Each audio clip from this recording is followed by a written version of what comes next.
德国巴伐利亚号巡防航2日从威廉港启程，开始其印太使命。这是德国近20年来首次派遣军舰前往南海，要加入其他西方国家的行列，扩大其在该地区的军事存在。这艘护卫舰预计不会穿越台湾海峡，但此次航行旨在强调德国不接受中国的领土主张的事实。中国官媒3日发文批评网游是精神鸦片，导致游戏内部动荡。中国官媒新华社旗下的经济参考报3日上午发文，将网络游戏比作精神鸦片，并点名中国网络龙头腾讯王者荣耀，称网络游戏对未成年人的健康成长造成不可低估的影响，应警惕网游危害。遭点名的腾讯承诺将对未成年用户实行更严格使用限制。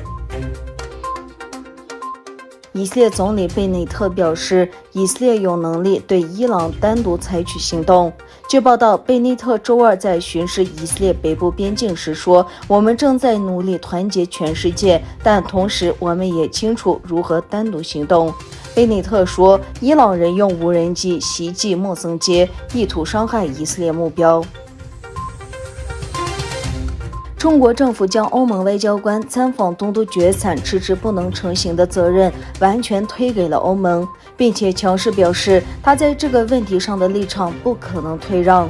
新疆维吾尔自治区人民政府新闻发言人许桂香星期五在北京就新疆议题举行记者会时表示，欧盟外交官访疆之行之所以难以成行，是因为欧盟方面提出了不合理的要求，例如要求见面包括伊里哈木特合体在内的维吾尔族在押人员，他们要求会晤伊里哈木及其他罪犯，这是对中国主权的不尊重。许桂香在记者会上说。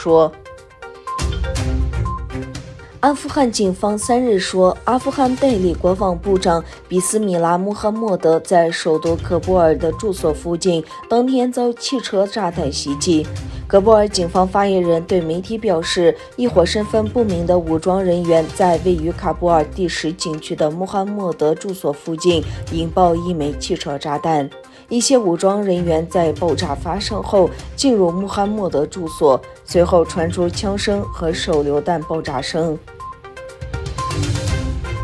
联合国批准了设立一个常设机构来打击种族主义的提议。联合国大会将全球反对种族主义的斗争描述为国际社会的优先事项。